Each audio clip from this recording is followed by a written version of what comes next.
రాజన్న సిరిసిల్ల జిల్లాలో యూరియా రైతులు అష్టకష్టాలు పడుతున్నారు. యూరియా కోసం వేకువజామునే పీఎన్సీఎస్ కేంద్రాల వద్ద బార్లు తీరినా అందడం లేదు.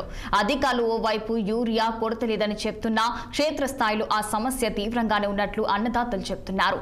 ఇక చందుర్తి మండల కేంద్రంలోని ప్రాథమిక వ్యవసాయ సహకార సంఘం ఎదుట యూరియా కోసం రైతులు ఉదయం నుంచి బార్లు తీరారు. వివిధ గ్రామాలకు చెందిన రైతులు కేంద్రానికి తరలివచ్చి యూరియా బస్తాల కోసం లైన్లో చెప్పులు పెట్టి నిరీక్షిస్తున్నారు.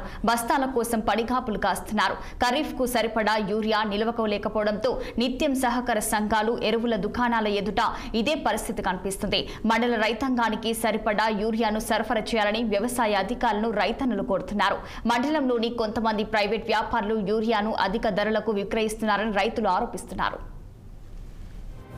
రైతు సోదరులకు ప్రజలకు తెలియజేయమనగా రైతు యూరియా అనేది ఈ కొరత చూస్తుంటే చాలా విచిత్రంగా సంఘటన.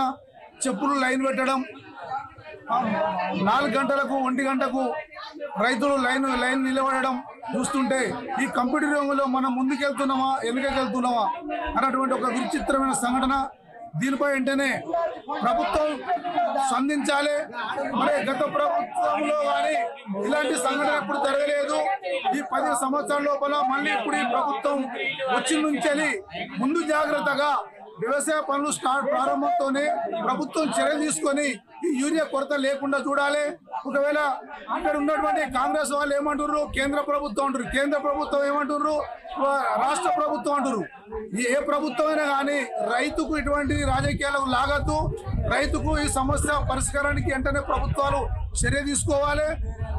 మరి రైతులకి ఆగ్రహించి ఒకవేళ రోడ్డు మీకు వస్తే పరిస్థితులు వేరైతాయి. గతంలో కూడా చూస్తున్నాం, ఎన్నోటువంటి ధర్నాలు ర్యాలీలు చేసిర్రు.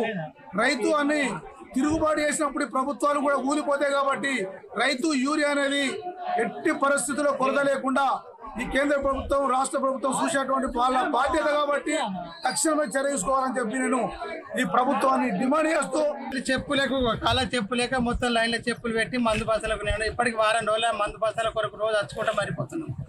ఇవాళ కూడా దొరుకుతాయా లేదా తెలియదు. వివిధ గ్రామాల నుంచి మబ్బుల 4:30కు వచ్చి లైన్లో నిలబడే పరిస్థితి వచ్చింది యూరియా కోసం. రైతులు వారి దృష్టిలో పెట్టుకొని యూరియా